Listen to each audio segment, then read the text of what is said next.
Somos seres sociales, nos rodeamos con los demás. ¿Cómo voy a rodearme con las demás personas? ¿Cómo voy a conseguir mis metas?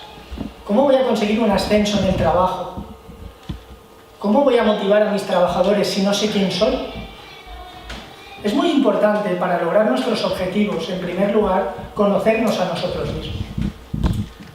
Este papel que os llevaréis a casa, desde mi punto de vista deberíais replantearos periódicamente quiénes sois. ¿Realmente nos estamos convirtiendo en la persona que queremos llegar a ser? Pues bien, vamos a empezar con el estudio de qué es el coaching. ¿A qué os suena el coaching? Esa palabra tan de moda que lleva años resonando. Coaching ejecutivo, coaching personal, coaching nutricional, coaching deportivo. Muchas veces oímos el concepto de coaching y no sabemos bien qué significa. ¿Alguna opinión? ¿Qué os sugiere el término coaching? Acompañamiento. Muy bien, acompañamiento. Entrenar. Entrenar, muy bien. Correcto. En la Premier, como bien sabéis, la Premier en la liga inglesa, el coach es el entrenador. Pues bien, un coach, originariamente, los vagones de ferrocarril que transportaban mercancías de un lugar a otro, ponía coach. ¿Por qué? Porque trasladaban material de un lugar a otro. El coaching nos permite trasladarnos de dónde estamos a dónde queremos llegar a estar. Respecto al coaching debemos tener en cuenta que hay muchas acepciones: tutelar, adiestrar, dar indicaciones, acompañar, pero realmente es un proceso de acompañamiento de las personas hacia el máximo desarrollo de sus habilidades. ¿Qué habilidades? Habilidades personales, habilidades directivas, ejecutivas, deportivas. Por eso tiene tantas facetas el mundo del coaching. Muy importante porque nos ayuda a conectar con nosotros mismos. Nos ayuda a estar mejor preparados a la hora de tomar decisiones. Decisiones respecto a qué y cómo queremos lograr en nuestra vida. ¿Qué? ¿Cuál es nuestra meta? ¿Cuál es nuestro objetivo? ¿Dónde quiero llegar? ¿Y cómo? ¿Cuáles son los pasos para conseguirlo? Claro, está muy bien querer ser millonario, pero no a cualquier precio, ¿verdad? Habrá que seguir una ética, unos valores, una deontología profesional. El coaching tiene un origen que parte de Sócrates, ya que Sócrates hablaba de la mayéutica. La mayéutica promovía el diálogo de las personas para descubrir el auténtico conocimiento, la auténtica voz interior de una misma. Hablaba y lo identificó con el símil de las parteras. Las parteras, las mujeres que ayudaban a dar a luz y a traer a los niños al mundo. ¿Por qué? Porque una mujer, cuando está encinta, exterioriza una verdad que lleva oculta, exterioriza un niño, pero todos tenemos dentro una verdad. Todos tenemos dentro una voz interior. Y entendía Sócrates que debemos potenciar esa voz interior. Debemos llegar al auténtico conocimiento de nosotros mismos. Posteriormente, el término coaching ya tiene un origen, que fue en los años 1970, con Timothy Gallwey. Pues bien, Gallwey, sobre todo, estudió el comportamiento deportivo. Revolucionó el mundo del entrenamiento deportivo.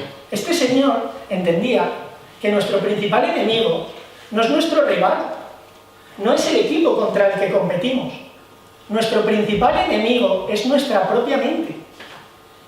¿Alguno de vosotros practica deporte? Muy bien. ¿Alguno ha competido o compite? Perfecto. Cuando nosotros competimos, ¿cuántas veces hemos ido ganando un partido, nos han metido un gol y nos hemos venido abajo? ¿Cuántas veces teníamos el partido ajustado y en el momento de la verdad, ¡zas!, hemos desconectado, lo hemos tirado, nos hemos ido a casa enfadados, planteándonos qué nos pasaba? Realmente, nuestra mente no tiene que ser nuestro peor enemigo, tiene que ser nuestro cómplice, nuestro principal aliado. ¿Cómo vamos a competir contra los demás si no sabemos competir con nosotros mismos? Pues bien, en el mundo de la competición se estudian técnicas como el control de la ansiedad, la autoconfianza, la motivación, precisamente para superar esos problemas. Posteriormente, Whitmore lo que hizo fue, a través de los principales conceptos que implantó Galway, crear escuelas deportivas en Europa y dijo, oye, que esto tiene sentido también en el mundo empresarial. Y aplicó los criterios y conceptos básicos de Galway al mundo empresarial. A lo largo de este seminario desarrollaremos muchos de estos criterios y veréis el sentido y el significado que tienen. Es más, os recomiendo el libro de Whitmore, Coaching, el método para mejorar el rendimiento de las personas. Os recomiendo este libro porque no es un libro técnico, no se necesita ser coach o tener unos conocimientos específicos en sociología o psicología para dominar esta técnica. Si tenéis empleados, odio la palabra empleados, si tenéis un equipo de trabajo, si tenéis gente con la que colaboráis, si queréis mejorar vuestro rendimiento a nivel personal o profesional, os recomiendo el libro de Whitmore. Y posteriormente fue ya el señor Leonard quien adapta todos estos criterios deportivos, empresariales, espirituales o ontológicos, sociológicos y psicológicos y los aplica a nivel social, al día a día de las personas. Crea el denominado Coach Life o coaching a nivel social. Y os preguntaréis, muy bien, esto suena genial, pero ¿cómo funciona el coaching? El coaching es un proceso de acompañamiento entre dos personas, el coach y el coachee. El coachee es el cliente.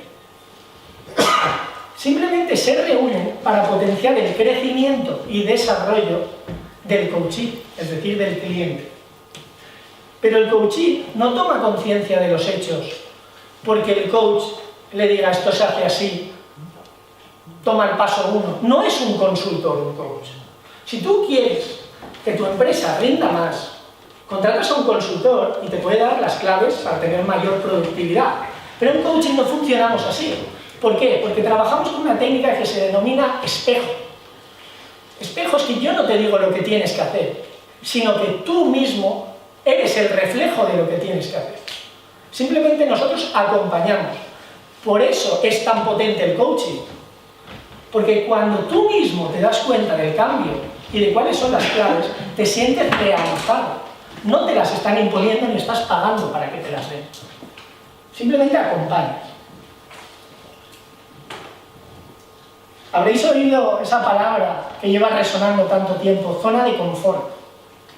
Zona de confort. ¿Alguien sabe lo que es la zona de confort o a qué os suena? La zona donde están todas tus comodidades. Tú lo has dicho, comodidades. Palabra clave. La zona de confort sería esta roca tan grande en la cual nos movemos en el día a día, en la cual estamos anclados, estamos cómodos. Pero decidme, si queréis un ascenso en el trabajo, si queréis mejorar como personas, si queréis ganar un campeonato, si queréis escalar una montaña, cualquier reto que os planteéis, digo yo que la zona de confort no se va a hacer, ¿no? Hay que dar un salto, requiere disciplina, requiere esfuerzo. La zona de confort es donde estoy y, digamos, la zona mágica es donde quiero llegar. Para ello hay una zona que se llama de pánico, ¿veis? Que es el vacío este, zona de pánico, que a mí, personalmente a mí me gusta llamarla zona de aprendizaje, porque eso de zona de pánico suena un poco criminal. Al final se trata de esforzarse, de poner voluntad, de sacrificarse. No voy a ganar un campeonato, no voy a conseguir realizar una maratón si estoy en mi zona de confort, si es que desde el sofá se está muy calentito y muy cómodo. Pero ¿habéis visto a alguien, algún empresario que monte una empresa, que haga prosperar su negocio desde el sofá? Hay algún genio, no lo discuto. Como decía Peter Drucker, si tienes una buena idea, te la compro por 2 euros. Si la pones en práctica, te pago 2 millones de euros. No se trata de simplemente tener una buena idea. Hoy en día la competencia es voraz, tenemos que movernos, el mundo está cambiando muy rápido. O nos movemos o nos devoran. Pues bien, en coaching disponemos de una serie de herramientas. ¿Os suena la palabra parafrasear? ¿Alguien sabría decirme qué significa parafrasear? ¿A qué os suena? Parafrasear es repetir una frase, tan sencillo como eso. Mirad, vosotros entráis a la oficina y os ponéis a hablar con un compañero del trabajo y le preguntáis, ¿qué tal la reunión? Y te dice, la reunión muy bien. Y tenéis dos opciones, o interesaros por lo que os ha respondido, o bien callaros. Si os interesáis, cuando te dice la reunión muy bien, ¿qué nos cuesta decirle, muy bien, así, cuéntame, ¿cómo ha ido? Significa que mediante el parafraseo nos acercamos a las personas, generamos empatía. Parafrasear es muy sencillo, os lo recomiendo, es repetir una frase mostrando interés. Y veréis cómo os podéis ganar a muchos clientes solo aplicando esta técnica. Los silencios. Los silencios son una auténtica forma de comunicación. Qué rabia da cuando le hablamos a alguien y aún no hemos terminado la frase y ya nos está cortando porque no le interesa nada lo que le decimos. Es duro, ¿eh? ¿Cuántas veces nos ha pasado? A mí me ha pasado un montón de veces. Y muchas veces lo he hecho yo. Y hay que ser autocrítico. Hay que ser autocrítico cuando cortamos a alguien. ¿Por qué no mostrar un silencio amable cuando estamos hablando con alguien? ¿Por qué no jugar con los gestos, la postura corporal? Es muy sencillo, es escuchar, jugar con los silencios. Transmiten muchísima confianza. Role-playing. Nada más empezar este seminario, os he preguntado quiénes erais. Una pregunta que puede llegar a ser muy profunda. Podemos poner nuestro nombre, nuestro apellido y nos quedamos tan a gusto. Está muy bien, pero para eso no hemos venido a este seminario. Los role-playing evocan emociones y generan estados de ánimo. A lo largo de este taller haremos varios. Test. Los test nos dan información. En vuestra carpeta tenéis un test que haremos luego sobre las miradas. A nosotros en coaching, cuando entramos en una empresa y medimos el estado, la situación en la que se encuentra, tenemos una serie de test de clima motivacional, de feedback, de retroalimentación, que luego estudiaremos. Una serie de herramientas que nos permiten saber en qué estado se encuentra la empresa, hacia dónde se dirige. Nos dan muchísima información. Y sobre todo, las preguntas poderosas. Cuando dos personas están hablando, ¿quién creéis que dirige la conversación? ¿El que habla o el que hace la pregunta adecuada en el momento adecuado? Respondedme.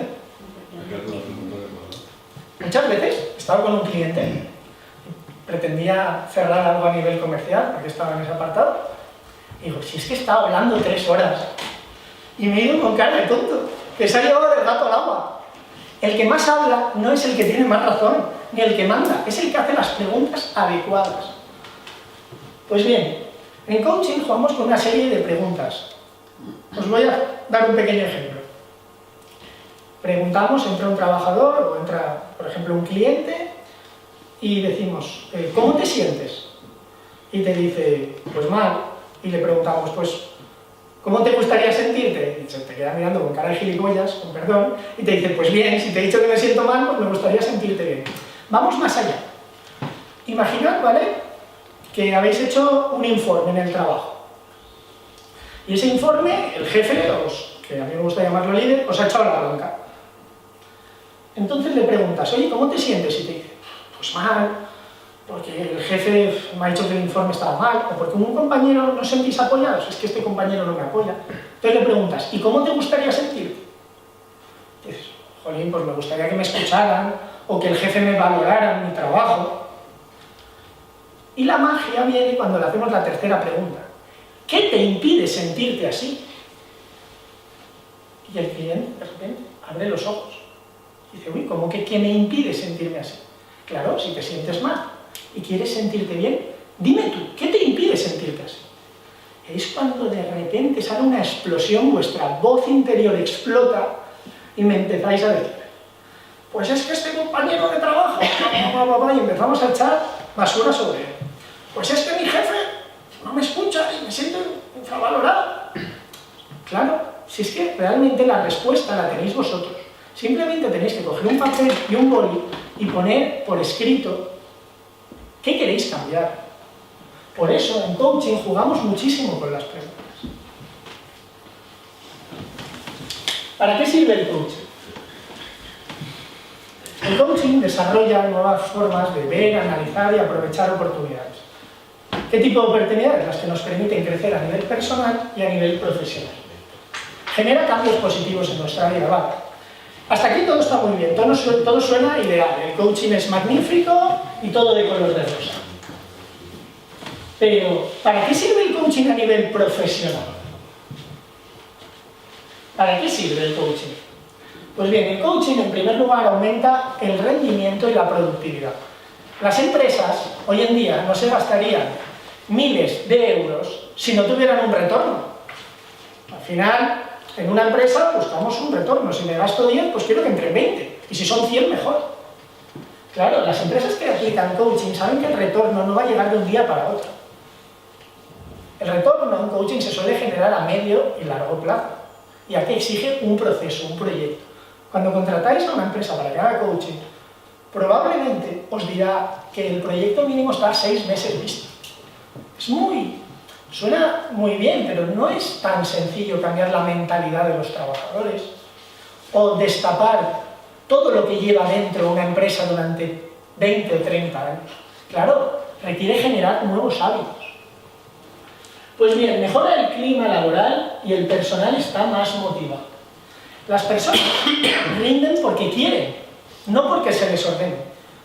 Yo te puedo decir, oye, consíguelo, va, mañana quiero que lo tengas, ¿vale? Pero es que no te puedo obligar a ello.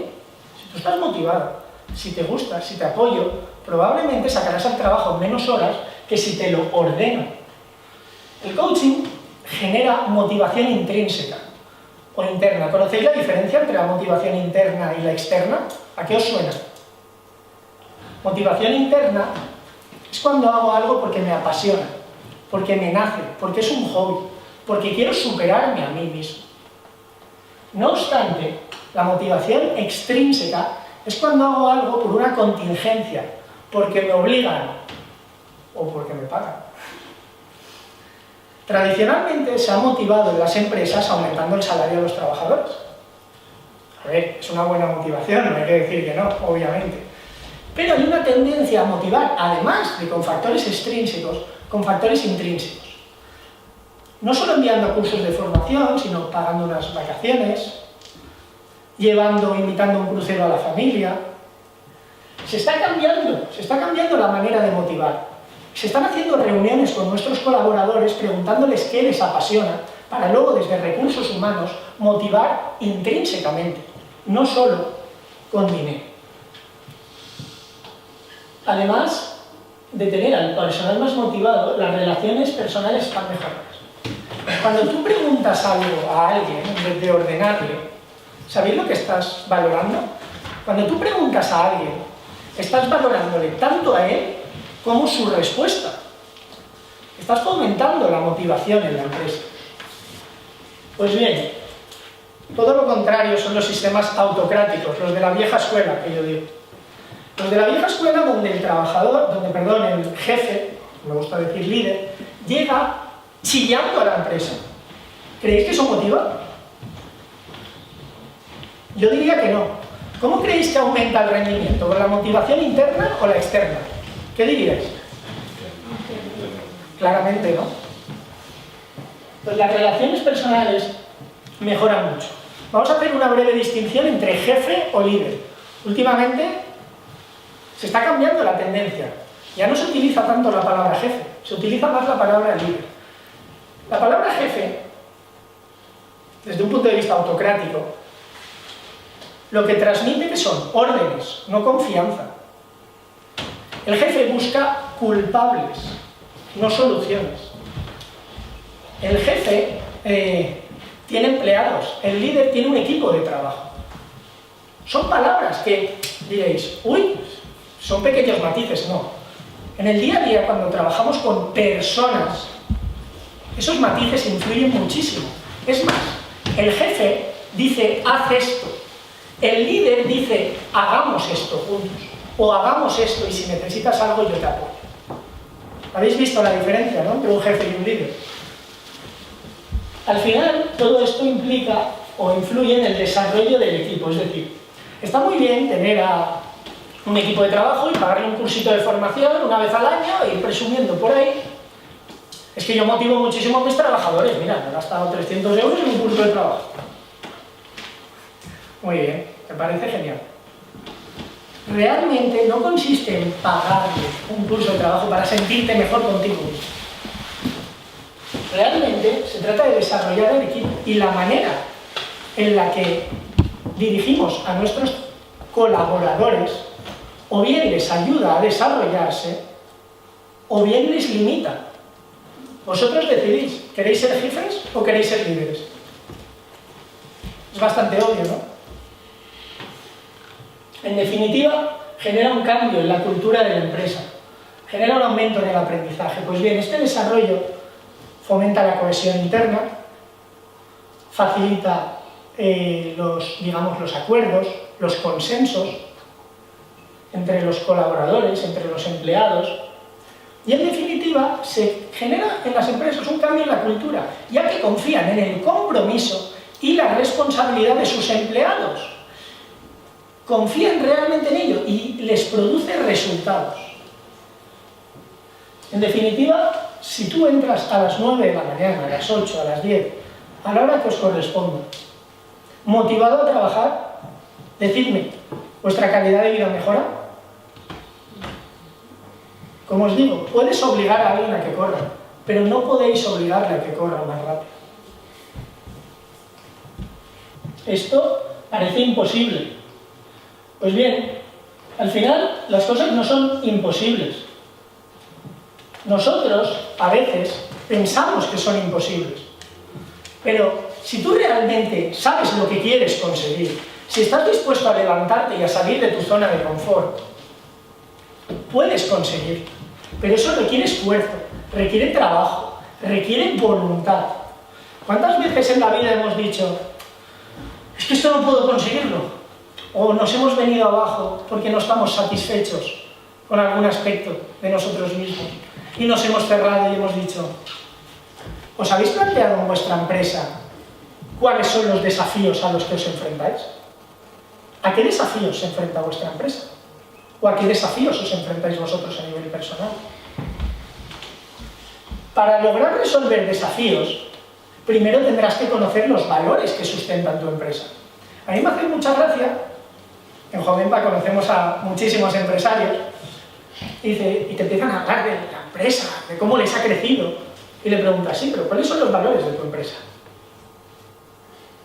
Se quedan así, callados. Y sí, para construir una casa necesitas ¿cómo se llama? Claro, si no sabes la base, no vas a empezar la casa por el tejado. Si quieres conseguir desafíos, si quieres tener una empresa de referencia en el sector, plantéate cuáles son los valores que la sustentan. Una vez sabemos los valores y los desafíos y ponemos los objetivos por escrito, vamos a reunirnos con nuestros colaboradores. Vamos a hacer reuniones semanales, reuniones mensuales. Claro, lo que no se pone por escrito no existe. En la empresa no vivimos de buenas sensaciones y de buenas voluntades. ¿Alguien de aquí dirige una empresa? La competencia es voraz, ¿no? O te mueves o te devoras. O estás muerto. Pues bien, no cuesta nada poner por escrito esos objetivos. Pero lo que todavía me hace más gracia es cuando voy a una empresa y me dicen el clásico de no, es que yo ahora no te intereso para estas cosas. Ahora esas cuestiones, no, venga, es que voy súper ajetreado. Pero si yo no te pido que te las plantees ahora mismo delante mío. Pero cuando llegues a casa, ¿qué cuesta plantearte estas cuestiones? No, coaching, cambios, si lo que hacía antes ya funcionaba bien. Estás criminal, ¿eh? Con mi gente, con mi equipo, eso no funciona. Favorece la autoestima, ¿verdad? No, es que si aplico coaching, perderé mi autoridad. Eso de delegar, ni loco. Vieja escuela, ¿qué pone ahí? Respuestas inútiles. El mundo es cambiante. Nosotros elegimos si queremos cambiar con él o quedarnos anclados en el pasado. un clásico és. Però això ho farà guanyar més diners? Obviamente somos empresarios, queremos un retorno. Os he dicho antes, y hay muchos estudios que estaré encantado de enviaros si contactáis conmigo por email, que demuestran que hay un retorno en coaching. Ahora, eso sí, tiene que ser un coaching profesional. Al final, el secreto es sustituir las creencias limitantes, sustituir el quedarnos en la zona de confort, sustituir el me voy pronto a casa, que se está calentito, por salir a la calle, por buscarte la vida, por buscar todo aquello que nos fortalece a nivel personal y que nos hace crecer a nivel profesional. Antes hemos dicho que éramos seres sociales, pero somos imperfectos. El ser humano, es duro oír esto, es imperfecto. Como decía Roberto Luna el lunes, somos maravillosamente imperfectos, pero tendemos a desresponsabilizarnos de nuestros actos. ¿Cuántas veces habéis oído en la empresa o en casa? No, es que se ha roto el ordenador. No, es que perdí la conexión a internet. No, es que es culpa del otro, que mi compañero no me ha pasado el email a tiempo. ¿Cuántas veces hemos sacado una excusa de esas de debajo de la manga para sentirnos mejor con nosotros mismos y pasar la pelota al tejado del otro? ¿Cuántas veces? Yo el primero, ¿eh? Pero claro, luego hay que ser autocrítico, hay que reconocerlo. No debemos olvidarnos de que si somos autocríticos y ponemos nuestros objetivos por escrito, nuestro rendimiento se potenciará, porque sabremos y tendremos una hoja de ruta de dónde queremos llegar. Para ello vamos a hacer ahora un roleplay, ¿vale? Por parejas. Os acercáis hasta aquí y me vais a coger un par de tarjetas, ¿vale? Muy bien. Pues el DAFO generalmente se viene utilizando a nivel empresarial, a nivel profesional. Pero, ¿por qué no hacerlo a nivel personal?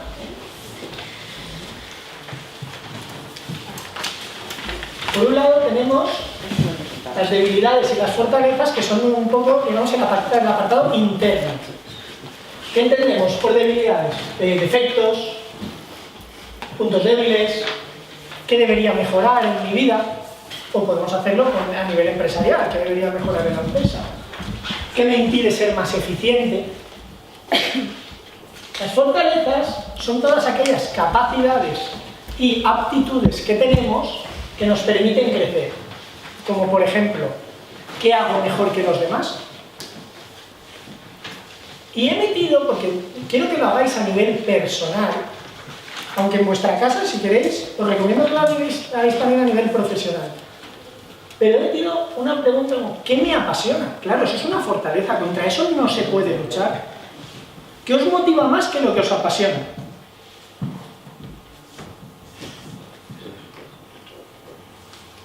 Además, tenemos desde un punto de vista externo las amenazas, los obstáculos con los que me encuentro para seguir creciendo, o los obstáculos que me pone el mercado. Todo aquello que me aleja de mi objetivo. A nivel profesional, ¿qué hacen las empresas de mi competencia que yo no estoy haciendo?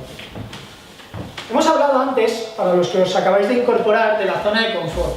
Si yo me voy a casa a las 6 de la tarde, o a las 3, o a la hora que queráis, y me pongo en el sofá a ver la tele, que está muy bien, necesitamos descansar, siempre va a haber muchísimas empresas que van a estar produciendo, siempre. Entonces debemos plantearnos cuáles son las amenazas que nos impiden crecer y a su vez las oportunidades que nos permiten crecer. Todos aquellos recursos y competencias que tengo yo a nivel personal o que tiene mi empresa. Todo lo que me acerca al objetivo. Todos aquellos nichos de mercado.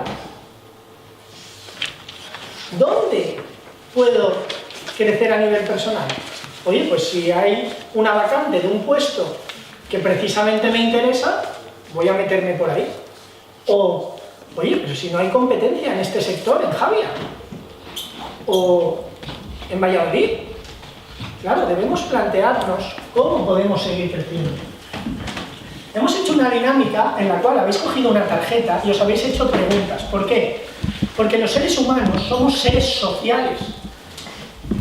¿vale? Ahora pondréis por escrito varias de estas preguntas y respuestas del DAFO, pero he preferido antes que las hicierais con una tarjeta, y aunque las hayáis hecho por parejas, lo ideal era hacerlos con una persona incluso que no conocierais de nada. Porque en la vida, tú no vas por la vida y dices, espera, voy a coger un papel y un boli. No, la vida es al segundo. O lo coges o se escapa. Ahora, no obstante, una vez hecha la dinámica, en el dossier que tenéis un DAFO. Por favor, lo abrís y ponéis un par de características de vuestras debilidades, de vuestras fortalezas, de vuestras amenazas, de vuestras oportunidades. Os recomiendo que lo hagáis a nivel personal, porque el DAFO es algo que os recomiendo hacer periódicamente. Un DAFO es nuestra hoja de ruta, nuestro mapa. Cuando nosotros queremos ir, nos vamos de viaje y queremos llegar a algún territorio nuevo, ¿qué hacemos? Cogemos un mapa, ¿no? Hoy en día un TomTom o el GPS del móvil. ¿Será más práctico? Pues el DAFO es nuestra hoja de ruta a nivel personal. A ver, las fortalezas y oportunidades. En coaching hablamos, y en psicología hablamos de la plasticidad cerebral. Bueno, la plasticidad cerebral es un término que permite pues, la capacidad de regenerar las neuronas, de regenerar ciertas células, pero nosotros hablamos de plasticidad cerebral positiva y negativa. ¿Sabéis esas personas que muchas veces son amigos nuestros, pero que siempre están con pensamientos negativos? Están quejándose 24 horas al día. Esta familia, de verdad, la semana pasada me llamó uno y dije, te vienes a cenar. Y yo, no, es que tengo el perrito, no tengo que pasear. Al final, ¿qué hacemos? Mentira. Mentira. ¿Por qué? Porque en nuestra vida, al final, decidimos con la gente con la que nos juntamos.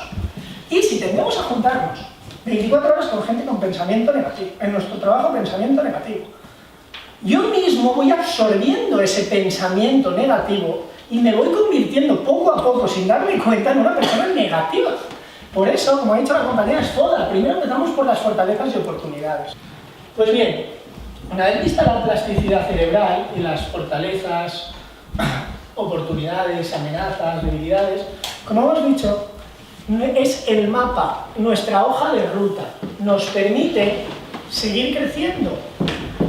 Y al final, no es más que una cuestión de actitud. No es tu aptitud, sino tu actitud la que determina tu actitud.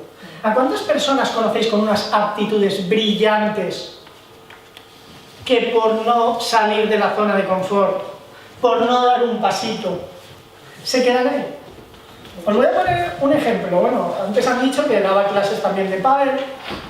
¿A cuánta gente con una técnica brillante conozco que podría estar compitiendo, pero no le da la gana trabajar otros factores, no le da la gana prepararse físicamente, no quiere? Pues aplicarlo a nivel personal. ¿Por qué he puesto esta imagen? Porque la mirada desde la cima de una montaña ¿es así o es así? Decídmelo. Es abierta. Pues en coaching trabajamos con la mirada. Y nosotros elegimos la mirada que queremos llevar en nuestra vida. ¿Queréis ir así en la vida? ¿En blanco y negro? ¿O queréis abrirla? Vosotros decidís. Los sueños, las metas, los objetivos se logran abriendo la mirada. Hay una frase de un libro que os recomiendo de Viktor Frankl, El hombre en busca de sentido, un libro muy duro, campos de concentración, todo lo que conlleva, muy muy duro, pero impresionante, que nos hace reflexionar, en el cual dice: me lo podrán robar todo, menos mí, la elección de mi actitud ante cualquier circunstancia en la vida. Nadie va a elegir la actitud por vosotros, sois vosotros mismos. Por eso os digo que la mente funciona como un paraguas. Perdón, la mente solo funciona, claro, cuando se abre. ¿Cómo aprendemos? ¿A qué os suena aprender? ¿Qué diríais que significa aprender? Muy bien. ¿Perdón? Descubrir nuevas... Vale, decidlo en alto. No tengamos miedo. ¿Qué significa aprender? Adquirir nuevos conocimientos. Correcto. Nuevas actividades. Correcto. Adquirir un comportamiento nuevo para resolver un problema. modelo conceptual, ¿vale?, que nos permite adquirir conocimientos, habilidades, actitudes, y esas actitudes nos permiten elegir y ejecutar estrategias idóneas para resolver problemas. A ver, la vida es un proceso de aprendizaje continuo, ¿estáis de acuerdo conmigo? Aprendemos conceptos nuevos todos los días, ¿verdad? Vale. A mí me encanta explicar el aprendizaje, pero es que hay una palabra que me chifla, que se llama desaprender. Desaprender. ¿Por qué me encanta esa palabra? Porque desde pequeñitos tenemos apego a todo lo que vamos aprendiendo. ¿Cuántas veces habéis oído, o incluso vosotros habéis dicho, no, pero es que esto, como lo dice mi papá, claro, las personas que tienen autoridad, autoritas para nosotros, nos generan una serie de comportamientos, aprendemos una serie de conceptos, del cual tendemos a apegarnos.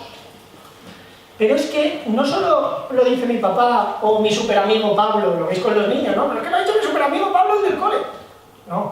No solo se adquiere desde niños. El aprendizaje se produce en toda nuestra vida, en la juventud, en etapas más adultas.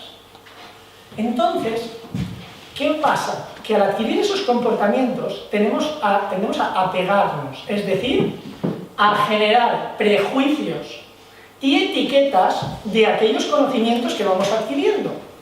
Y a veces nos ha pasado, lo podemos reconocer o no, pero a todos nos ha pasado, que tendemos a adquirir ciertos comportamientos a veces un poco despectivos hacia las personas.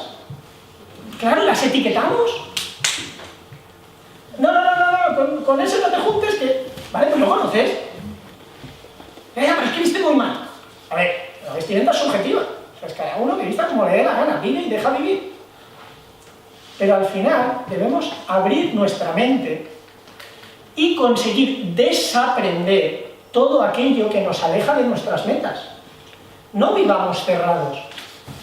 No tengamos creencias superiores o supremas a los demás. Porque al final cada día adquirimos comportamientos nuevos. Y la forma en que los adquirimos se van aprendiendo a lo largo de nuestra vida. Pues bien, al final nosotros recibimos un input, recibimos información de nuestro entorno y hay un proceso. Una vez la recibimos, la seleccionamos, la organizamos y la relacionamos y luego la utilizamos. Siempre vamos adquiriendo conceptos nuevos, pero claro, el aprendizaje depende de muchísimos factores. Del bagaje cultural, de la edad, de la motivación. Pero lo que nos motiva nos genera apego. Y las personas, cuando seleccionamos la información, nos clasificamos en 3 tipos. Visual. Visual es aquel que tiene un alto tempo al hablar, que habla muy rápido, que tiene la cabeza erguida, que está como en tensión, que tiene la respiración superficial, tiende a respirar por la boca. Es una persona enérgica, activa, observadora, detallista, y utiliza mucho la frase, pero es que no lo ves. No, es que ya lo veo. Pero tú no lo ves. Claro, las personas, hay personas son visuales, se les nota la lengua. Aquí tenéis a uno. La segunda de ellas es la auditiva. Tienen un tono de voz claro, una respiración homogénea. Les gusta escuchar. Son esas personas que... Pues me suena que... Son esas personas que cuando le dices, léete un libro, te dicen, ¿por qué no me lo cuentas? Conocéis a personas auditivas, ¿verdad? Son personas normalmente tranquilas, sosegadas. ¿Quién de aquí se considera auditivo? Muy bien. Luego tenemos la tercera categoría, que es el kinestésico. Kines viene de sentir, ¿vale?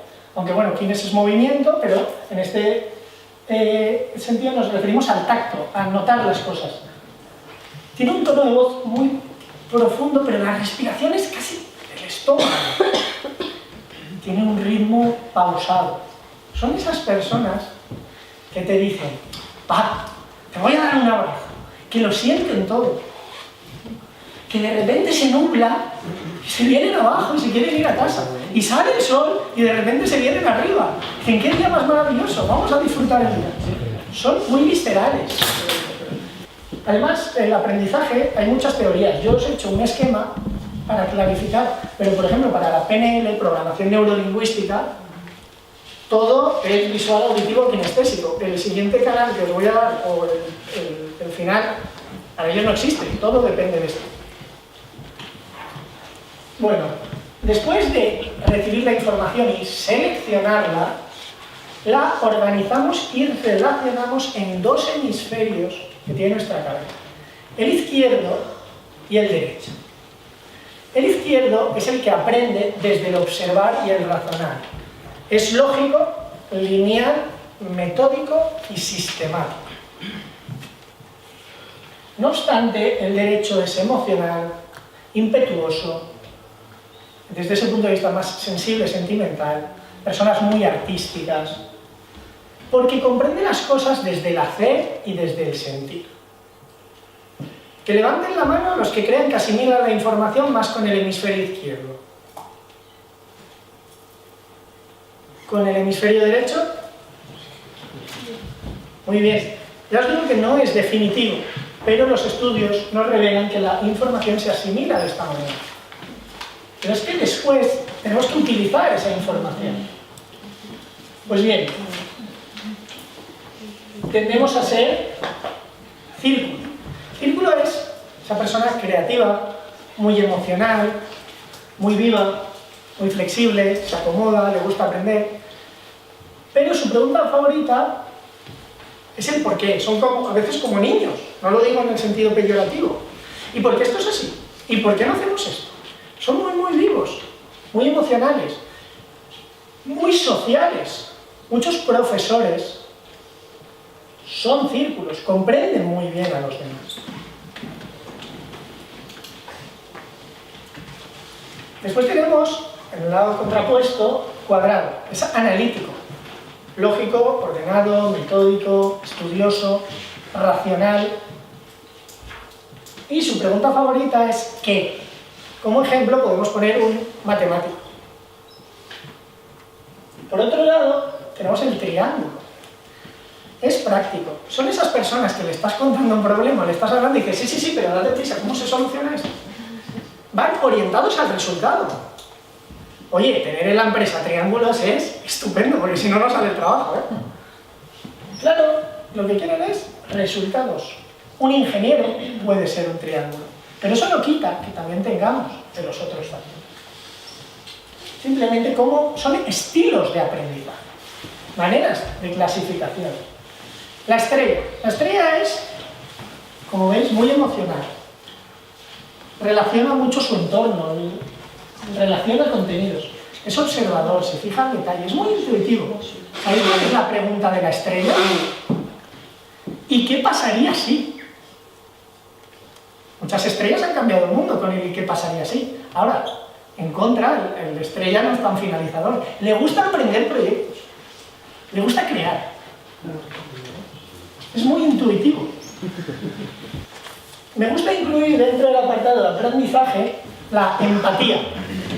La empatía funciona con la mirada, porque cuando estamos con una persona o cuando entra un cliente en la oficina, ¿cómo debe ser la mirada? ¿Una mirada agresiva y desafiante o una mirada abierta? Como, dime, ¿en qué te puedo ayudar? Claro, si cuando entra el cliente en nuestra oficina le miramos desafiándolo, cuando nuestros empleados, colaboradores, nos dicen algo, la mirada tiene que ser una mirada amable, una mirada que genere acercamiento. No podemos mirar a la gente pasando de ella, sobre todo si tenemos un cargo donde tenemos que conectar con las personas o tenemos que vender a las personas. Claro, un comercial con la mirada se puede ganar a un cliente en un segundo. La escucha. Hay una frase que me encanta, aunque no la aplico mucho en mi día a día, que es que tenemos 2 oídos y una boca para escuchar el doble de lo que hablamos. Claro, debemos escuchar. Si tú estás hablando con alguien y aún no ha terminado la frase y le cortas, ¿qué estás generando? Decidme, ¿qué generas? ¿Empatía o todo lo contrario? Claro, debe ser una escucha cercana, El tono de voz. El tono de voz también es muy importante.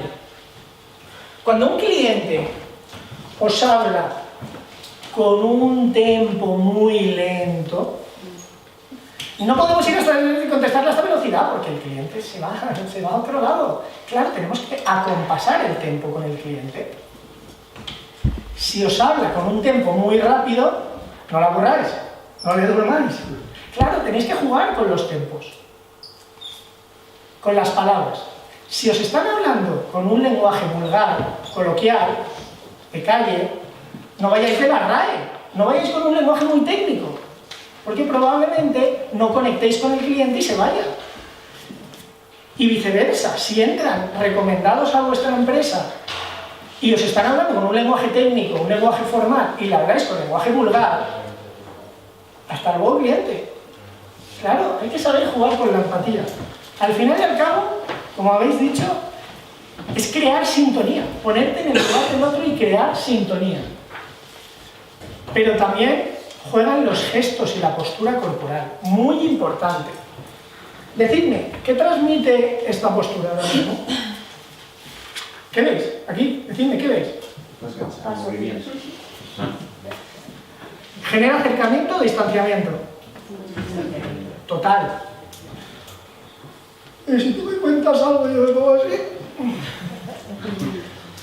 Claro, distanciamiento. Es muy sencillo jugar con la postura corporal y los gestos. ¿Qué genera esta postura corporal? Decidme. Acercamiento. Estoy abierto. Las palmas de las manos arriba o abajo. ¿Por qué? Para dar. ¿Estás dispuesto a dar tu información, a recibir? Claro que sí. Cercanía. Para detectar la mirada de nuestro cliente al hablar con una persona, etc., depende también mucho de nuestro estado anímico, como os he dicho. Tendemos a proyectar. ¿A quién no le ha pasado, cambiando de tema de la mirada, que proyecta? Es decir, cuando hemos hablado de echar la culpa a los demás, de responsabilizarnos de nuestros actos, de se me ha apagado el ordenador, o es que mi compañero no me pasó el email, ¿vale? Detrás de eso, ¿qué hay? Hay una frase que dice que detrás de toda queja hay un resentimiento, y detrás de un resentimiento, una necesidad insatisfecha. Pues bien, en las emociones lo que sucede es que cuando yo echo la culpa de algo a los demás, muchas veces estoy proyectando algo que no tengo en mí mismo. Es muy importante ser autocrítico y no culpar a los demás. En el trabajo debemos tener en cuenta mucho el clima motivacional con nuestros colaboradores. Debemos pasar ya al tercero de los apartados. ¿Qué os transmite esta imagen? Equipo. Total, ¿no? ¿Creéis que van coordinados, no? Pues en la empresa sucede lo mismo. Cuando cada uno rema por su cuenta, salvo que despidas al trabajador antes, al empleado, la empresa se va a pique. Si no remamos todos a la una, nos vamos al agua. ¿Qué entendéis por equipo? ¿Qué es un equipo? ¿Cómo lo definiríais? Decidme. Un grupo de personas con el mismo objetivo. Mismo objetivo, palabra clave. Un equipo es un reducido número de personas con habilidades complementarias que, como veis, están comprometidas a alcanzar el objetivo deseado. Y por eso sus responsabilidades se vuelven interdependientes. Vale. Pues bien, este acompañamiento del equipo se realiza mediante dos cosas: reflexión y diálogo. ¿Cómo se aplica la reflexión? Tan sencillo como hacer una mesa de trabajo en la empresa y poner por escrito los objetivos. Me reúno con la empresa y digo, ¿dónde quiero que esté mi empresa en una semana? ¿Qué objetivo tenemos? ¿Cuál es el que más apremia? Es decir, ¿qué área debemos trabajar más para conseguirlo? ¿Tenemos que vender más? Muy bien, esos son resultados, la producción. Pero a veces el objetivo puede estar dentro del equipo. ¿Por qué? Porque si uno de los miembros no está colaborando, no podemos conseguir el objetivo definitivo. Es importante reflexionar sobre el objetivo y para ello lo que hay que hacer es dialogar. Diálogo viene, bueno, la palabra etimología, día, que es a través, y logo, a través de la palabra. Dialogamos es compartir nuestra opinión para llegar a un fin común. ¿Cuál es la diferencia esencial entre el diálogo y la discusión? Que el diálogo es colectivo y busca un fin común, colectivo y objetivo, mientras que la discusión tratas de convencer y es individualista y subjetivo. Debemos tener en cuenta de que todo lo que ocurre dentro de un equipo no son hechos aislados, son procesos relacionados. Todo lo que hago en la empresa marca la cultura de la empresa. Desde cómo el administrativo responde al teléfono. ¿Os ha pasado alguna vez llegar a llamar a una empresa recomendada, de referencia, y que nos contesten? No una, sino 3 veces. ¿Qué imagen nos da esa empresa? Debemos respetar, reconocer y potenciar a los miembros del equipo. Frase magnífica. No hay viento favorable para quien no sabe dónde va. En coaching de equipos hemos hablado que hacemos un proceso de acompañamiento, pero lo primero que hacemos es medir la situación en la que se encuentra la empresa. Como decía Peter Drucker, lo que no se mide no existe. Claro, ¿cómo voy a marcarme un desafío? ¿Cómo voy a plantearme una meta si no sé dónde estoy? Entonces nosotros utilizamos una serie de herramientas, como puede ser de clima motivacional, de roles de Belvin, que os voy a citar ahora, de feedback, que nos permiten saber dónde está la empresa. Hacemos un estudio previo. Y hay algunas empresas que decimos, sí, te voy a hacer coaching, pero yo no, otro. Porque si no creen en él, ¿para qué le voy a hacer coaching a una empresa que no cree en el cambio? Los miembros del equipo podemos restarnos, sumarnos o multiplicarnos. ¿Cuándo nos restamos? Cuando cada uno va a la suya, ¿no? Cuando el ego está por encima de la empresa. Y yo. ¿Cuándo nos sumamos? Cuando arrimamos un poquito el hombro y entre todos sacamos el trabajo adelante. Muy bien, oye, la empresa está facturando, salimos adelante. Pero ¿por qué no multiplicarnos? ¿Cuándo nos multiplicamos? Cuando asumimos nuestro rol como miembro del equipo y me dejo el ego en otra parte. Por eso la empresa, en el equipo, tenemos una personalidad propia, superior e independiente que nosotros mismos. Vamos a luchar por sacar el barco a flote. No para que uno de los remeros se cuelgue la medallita. No para salir en las noticias orgullosos de que me han dado el premio de mejor empresario del año. Obviamente, si eres un líder, a todo el líder le gusta ganar. Para ello os voy a explicar los 9 roles de Belvin. Belvin, en sus estudios de empresa, lo que hizo fue distinguir los trabajadores, que denominamos a partir de ahora empleados, en 3 categorías. El rol, digamos, social. Los trabajadores, empleados, que cohesionan, coordinan y que mantienen los contactos o recursos con el exterior, o pueden ser los comerciales. Por otro lado, distinguió entre los roles de acción y los roles, por otro lado, sociales de acción y mentales. Los mentales son aquellos que generan la creatividad, como el cerebro de la empresa. O el monitor evaluador, que es aquel que es como la voz crítica de la empresa. No hagas esto sin antes hacer un estudio de mercado. ¿Y el estudio de mercado lo has comprobado? ¿Pero realmente has revisado el informe?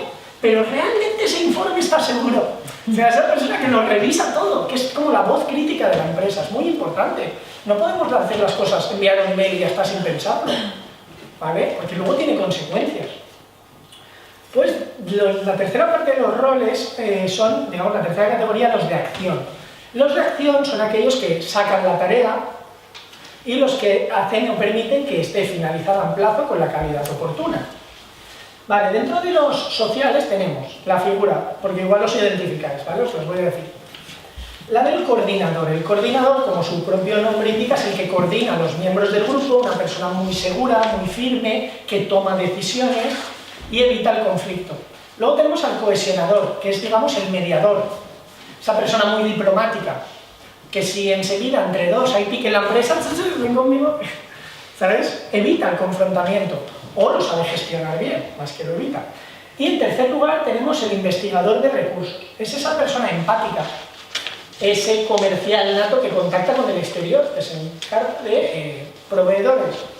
Esta reunión, pues voy yo, claro, la que hace es un poco el vínculo entre la empresa y el exterior.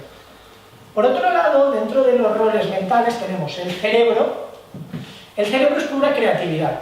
Es esa persona que la puedes ver ahí tumbado todo el día y dices, es que no hace nada, pero... En agencias de publicidad lo vemos, ¿no? Pues toda empresa tiene un cerebro. Además tenemos el especialista. El especialista es esa persona que desempeña un rol muy concreto, muy determinado, pero es que es el número uno, es clave, tiene conocimientos clave en ese rol. Entonces le necesitamos, como puede ser un informático dentro de nuestra empresa, que nos pasa algo y parece que se acaba el mundo. Dependiendo de cada gremio puede haber un especialista. Tan sencillo como eso. A partir de ahora, cuando vayáis a la empresa, al trabajo, por favor, tened en cuenta esta frase. No intentéis estar por encima de nadie. Da igual que tengáis un cargo de más responsabilidad o menos. Todos aportamos nuestro granito y todos aportamos por igual, nos guste o lo creamos o no. Somos nosotros mismos los que tenemos que considerarnos importantes y saber hacia dónde queremos llegar. Los demás no lo van a hacer por nosotros. Vamos a finalizar con una reflexión. Nos pasamos la vida esperando que algo pase y lo que pase es la vida. Podéis tener muchas actitudes. ¿Cómo afrontar la vida? Podéis afrontarla de muchas maneras. La vida, como he oído por aquí, pasa deprisa, ¿verdad? ¿Qué preferís? ¿Que la vida pase por vosotros o pasar vosotros por encima de la vida? La vida pasa por ti. Saborearla, aprovechar. Con esta reflexión me gustaría cerrar el seminario de hoy. Vosotros decidís qué actitud afrontáis ante la vida. Muchas gracias.